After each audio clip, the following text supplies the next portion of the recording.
Take them. Thanks for that. Hello, everybody. Assalamu alaikum. Assalamu alaikum, peace be upon you, and welcome to Salam Café. It's great to be back. We missed the last few weeks, and a few of us actually missed the Salam Café party about 2 weeks ago, so I wasn't too happy about that. We missed the streamers. Yes, true, but what can you do? On the left-hand side, starting over with our barista, our coffee maker, with his very nice shirt, making... Sorry, make chai not war. Thank you very much. That was an awesome party you missed, mate. Can I say, you're away a couple of weeks and the whole world changes. You've got this new T-shirt. I've got a new and I'm going to T-shirt. say, I love the addition to the set. That's fantastic. Our 2 halal statues, That's right. which I think from now Our on 2 shall be awards. referred to as Safa and Marwa. Very nice. For those that equate to the 2 mountains as part of the Hajj ceremony, but we'll talk about that. We'll talk about that another episode. It's a Not today. Yeah. When we come back from Hajj, we can talk about Tell us that. all about it. Fantastic. Working our way through our illustrious panel, ex-host, Mr. Ahmed Hassan. It's good to be back, and so happy with the antennas? I'll tell you what, but I'm upset that we missed out on the big... We missed the party. It would have been fantastic to come in a couple of weeks ago and just tell everyone how good we were. It was fantastic. Yeah, it was. Well, it would have been if we were here, but, you know. That's I'm all right. talking about the Next night. year, mate. Right, yes. The night was fantastic. Winning was magnificent. Oh, it was. It was. It was, I haven't screamed like that since the U2 Pop Mart tour. I was 17, okay? Okay. In a previous life. Yeah, in my jahiliyyah. That's okay. And you're fine? You're doing well? I'm doing very well. 2 weeks off? I tell you what, I needed to sun myself. So I had a great time. Let's move over to the right-hand side of the... Well, we've got girls on this side. We don't usually have Yes, girls. the ladies on the right. swapped it around. Just for a change. Yeah. Assalamu alaikum. Assalamu alaikum. How are you doing? Doing well? I'm doing fantastic. Very good to be back here. And I like being on the end. This is my spot. I realise I'm on the ends of the panel just to keep an eye on everything. I like it here. Thank you very much. It's good to be back. Thank you, brother. Well, that's right, we like you all the way over there. All right. Thank you, Waleed. And Susan? Assalamu alaikum. Salam. I went to, guess where I went on the weekend? In fact, most of you were there. Now that I realise. I went to I wasn't, so I didn't see you on the weekend. mosque open day. That's where I saw you. Yeah, I thought I'd seen you before. I went to a mosque open day. Serious? Which mosque? It was Doncaster Mosque. Maybe some of you were there. And it was great. It was really, really good. So did you guys... What was really, really good about it? Well, I don't know, where does one begin? There was face painting, there was, henna, they were the biggest sausages I have ever seen. They were so big. In fact, I think this says a bit about the way the Muslim community thinks. Because I went up the back and said, listen, have you guys got any vegetarian sausages or anything like that I could have? And the guy looks at me and goes, we've got chicken. It's like from Big Fat Greek Wedding where you have vegetarians. We've got lamb. It was like that. Yeah. So it was awesome. It was a lot of fun. I heard Assad ran amok there. I did. I everywhere? got into calligraphy. I got into painting henna on my hand. It was awesome. And into basketball. You'll see. I think we've got some evidence of this. Let's go to Salam Café to go and see what they've got to say. Yeah. And have a look at Assad. Who is the Lawwam? Who is Ar-Rahman? Who is Al-Mannan? La ilaha illallah Muhammadur Rasulullah. We're just here at Doncaster Mosque in Doncaster, and there's a mosque open day today, and it's been advertised in the local newspaper, scout groups, churches and synagogues across Melbourne. So I'm here with Assad as well, and why are you really excited? I said he's busting to say something. Mate, I am really excited about this open day. Apparently there's face painting. You get henna painted on your hands. They have these huge hot dogs. I'm looking forward to eating one of those. All right, I think really excited. I think those are subsidiary. All right, let's go, get to it. And what did you learn from today's program? I learnt about how women who wear the scarf feel very empowered. And what are you doing? I'm doing some henna. And is that normally for girls or boys? For girls. Just for girls? Yes, for girls. Yeah. Okay, awesome. Thanks for that. All right. Hey, Assad, are you lining up for henna? This is for girls, man.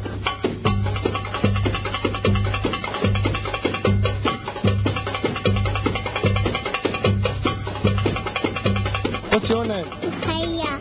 How old are you? I've been very, very impressed by the wonderful expression of the word, just able to transcend. And what's your face painting of? A vampire. A vampire? Bite my arm? Don't worry about it. The normal stereotype and just lift up above, just with such ease. Okay, with the complexion of his skin, I might have to give him a white undertone. A bit of glitter around the eyes will really enhance the eyes. I'm going to kill you. Okay, that's enough. You look like an Indian bride. The 5 pillars was something that I didn't know anything about, and he explained that very well.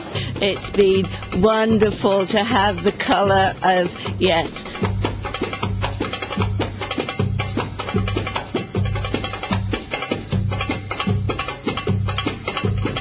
Assalamualaikum, what's your name? Hasiba?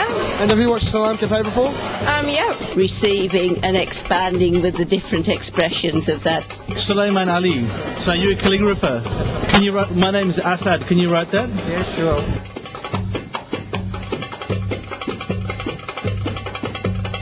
What's your name, brother? Sulaiman Ali. Can I write your name? Yeah, sure.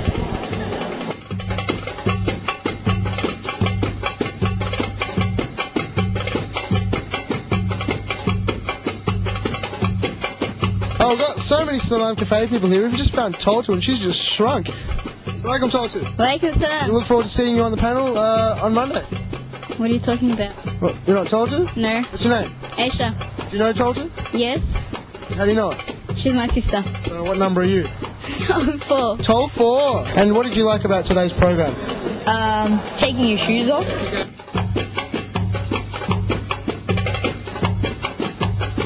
Do you know our 2 panelists, 2 Ahmeds? 2 Ahmed.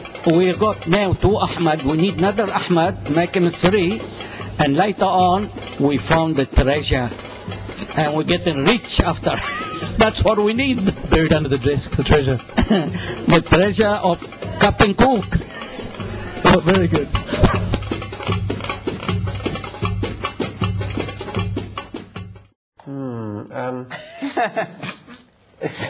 Assad. You're a man. It looks like fun. I've got something to pick you up on here.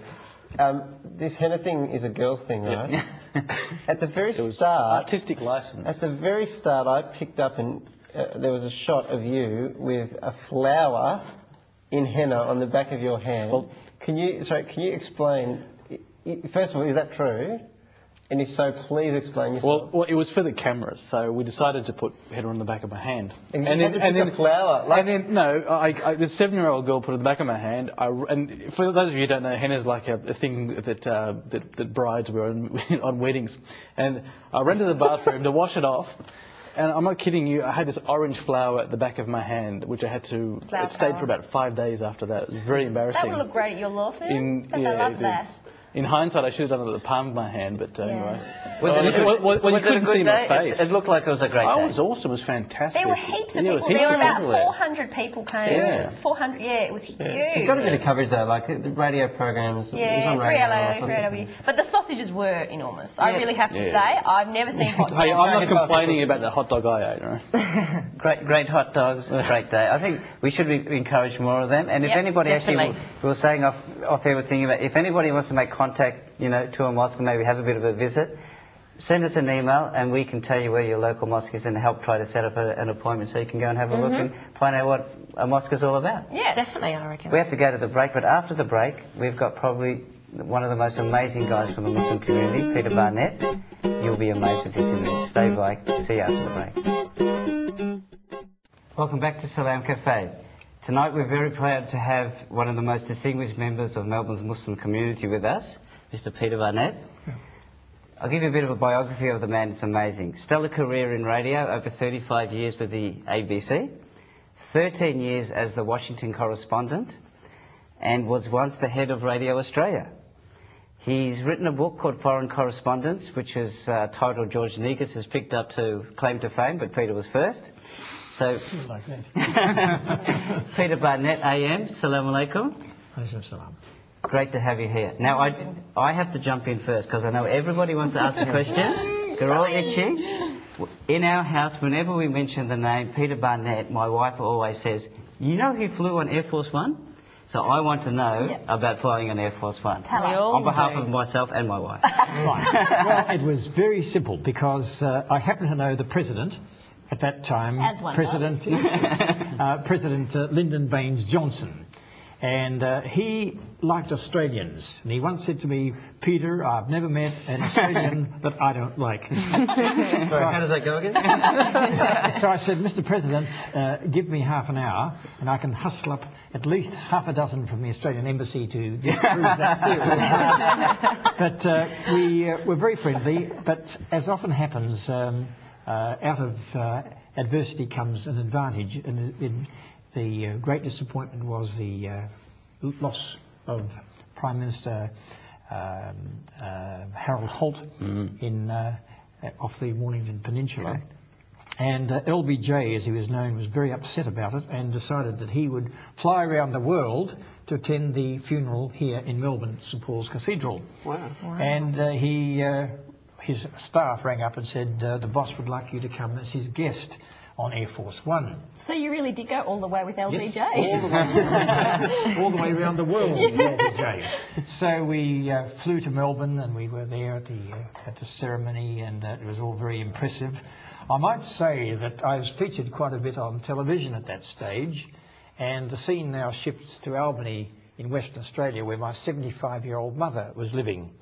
And she sent me a telegram. She said, "Son, you are world famous, especially in Albany." That's nice. But I knew LBJ very well, and one of the reasons was that, apart from liking Australians, I had the advantage of not being an American.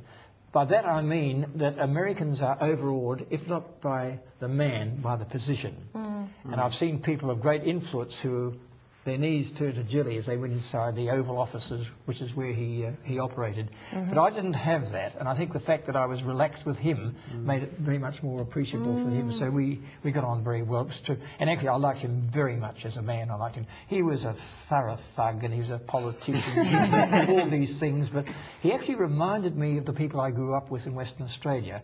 I could have imagined him cussing and swearing on a bulldoze driver, as a bulldoze driver somewhere in the areas of lower southwest Australia. Fantastic. So you've seen, in your time as a foreign correspondent, you witnessed some of recent history's most significant events, Watergate and that sort of thing. Yeah, I was there for the whole length of Watergate, covering it.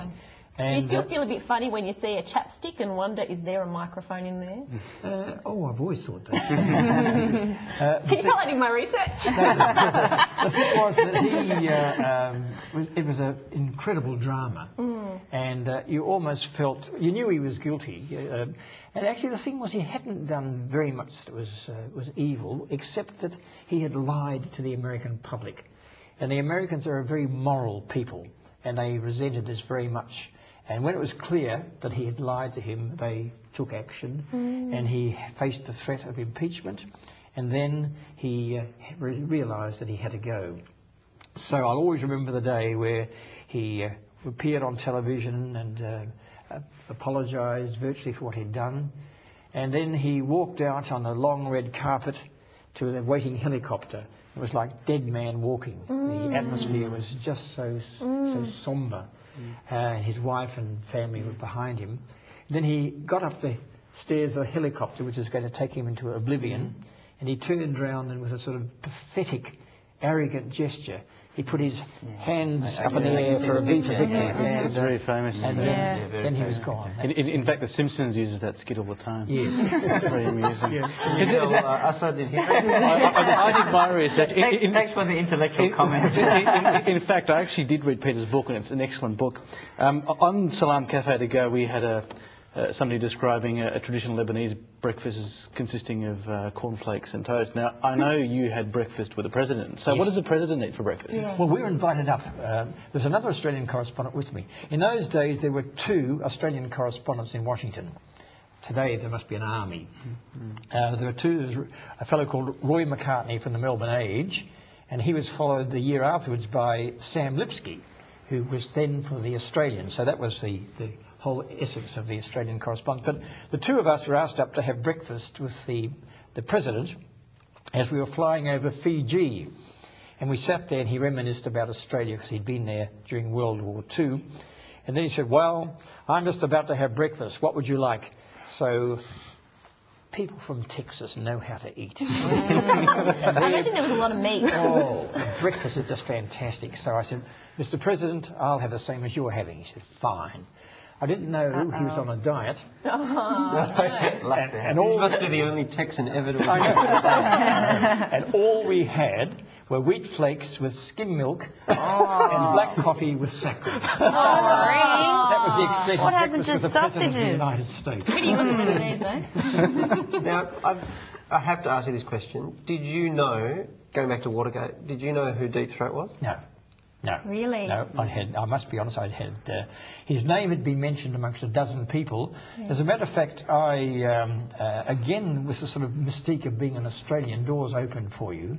And I did an interview with Bob Woodward and Carl Bernstein. Oh, wow. And they were, of course, not going to let me know. In fact, at that stage, there were only two other people, Ben Bradley, the editor of the paper, and Catherine Graham, the publisher. And they were the only four people who knew who Deep Throat was. His name was mentioned amongst many others, and there were about 10. And I had no idea specifically. But when it was revealed this year, I wasn't surprised. It seemed like everybody sort of said, well, no one really considered him very seriously at the time. No, is that right? Well, not seriously, but he wasn't. His name had been mentioned. Yeah. And I say there are a lot of people, about 10 or 12, whose name came up from time to time. But he wasn't at the forefront, so it was a surprise to that degree. It's incredible. Yeah. Amazing story. I must say, as a journalist, everything was downhill after that. Covering the expulsion of the President of the United States for the first time in history was you peak, don't you? That was your peak. And you must have found it quite heartening that your journalistic colleagues were, at the centre of it all. Well, it was not just that, but they were very honest with me and described the trauma of what they were going through. Because here were these two young journalists who had come out with all these truths, and day by day by day, they were being vilified by the President of the United States. And they said to us, it's an awful feeling. And you just pray to God that you're right, but we know we are. And they were. What was it like being a journalist at that time? Like, it must have been incredibly exciting. It was. It was not just that, but you were in such an environment with the prize of the American journalistic fraternity. And you got to know them very well, because in those days the press briefings of the White House were something that I was privileged to be able to go to. So I used to go 3 or 4 times a week, and I got to know all these people. I got to know the officials. And the reason was that in those days you didn't have everything piped out to you. Today you don't have to go there. You sit there and the White House press briefing comes to you. And the same from State Department, same from Capitol Hill. But in those days you had to do your own work. And for that reason you got closer to it. But of course it's a whole different world now. It is. Yeah, definitely. With everything you've seen, can you nominate a most amazing? The most amazing thing, I must be honest, was when I got a phone call and they said the boss wants you to fly with him on Air Force One to Australia. Definitely. That must have been. What about favourite places? Because being a foreign correspondent, or FC, do they call them FCs? I'd say that. I'm going to have to catch up. I'm sorry to say, we've actually run out of time. And without a doubt, when they ask that question again, your most exciting moment, of course you're going to say Salam Café. From now on. Of course. That was awesome. So thank you very much, Peter. We'll have to get you back to talk about Vietnam, race riots, etc., etc. So much of American history that you're a part of, and part of Salam Café history as well. So thank you very much, and we'll be back after the break. Thank you. Thank you. Welcome back. That was fantastic. Peter Barnett. Awesome. Yeah. What a legend. Awesome. I want to say, and you know how at the very end, unfortunately, Declan got cut off. Sorry about that question. It's all right. How rude way to treat a lady. What happens when you sit at the end, anyway? When Peter answered that question off air about the most amazing place you've been to. Yep. That is seriously a half-hour interview in itself. We need to get you back. So we've got to, at some stage later, And the poor Yeah, audience is saying, what? What was it? Well, we're not going to tell you. We've got to get you guys to watch us again somehow. Next season. We'll keep you in suspense. But Peter's going to have to come back. Yeah. Definitely. If you injure us. He'll be back for sure. Yes. Let's move across to our email questions, etc. Yes. Susan Carlin. Well, I wasn't actually here when the questions and that were asked, but we've had a bit of feedback. It's been quite interesting. Obviously, you've all had some interesting childhoods. The question that we posed to you all was, when I was younger, I once ... And we've had some absolute classics, I have to say. This one, I just couldn't stop laughing when I read it. It says, and it's from a non, so sorry you don't get your friends to know that you were funny. When I was younger, when I was at kinder, and I didn't want to have nap time, so during show and tell, I told my class that my sister fell out of a peach tree and broke her arm, which she didn't. Out of sympathy, my teacher told me I didn't have to have nap time, and she let me make a card for her while all the other kids had to have a nap. I was very satisfied with myself on that particular day. And here's a second email. This is a nice one from Idris, and this goes to show that sucking up to us always works. When I was younger, I once wanted to see a TV show made by Muslims in Australia. Good on ya. Now I have nothing else left on my wish list. Very nice. All right, Idris. So, sort of obvious the winner's got to be you. Now, next question, put your thinking caps on. And this is a good one because we think Muslims and non-Muslims, everyone from every faith, tradition, background can answer this. We have spoken a bit about this in the past. We want to know what's the most interesting place that you've prayed. And of course, we're not just talking about Muslims, as though of course Muslims answer, but we want to know where's everyone prayed. What are some of the most interesting places you've prayed? Email us in, and as usual, best and most interesting answers will be read out. But when we come back, because I actually got a new segment, which is Assad meets the crew. That's right. Brand new segment. Go. It's all yours. I'm off.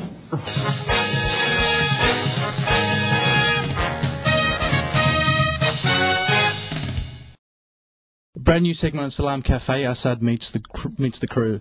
We're here with our floor manager, Sasha. Sasha, what's your role?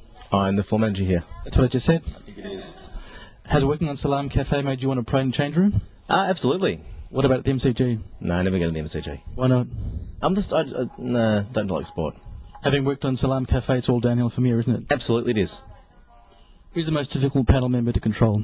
It'd have to be you. Not Susan and Waleed? No. Do you think if I had a spin-off show called Chai Eye for the Latte Go to be successful? I'm a long black kind of person, but yeah, I'd watch it. I think we'll do a focus group. Absolutely. Exactly how ugly are our coffee mugs? I reckon they're great. I love the red. We've got some pretty bad emails about them. Maybe change them. I'm not sure about your taste. You could get blue ones. Or green ones. Now, our producer, inspired genius or maniacal dictator? Absolutely inspired genius. Your favourite hand signal? It'd have to be this one. Okay. I think we'll be wrap up.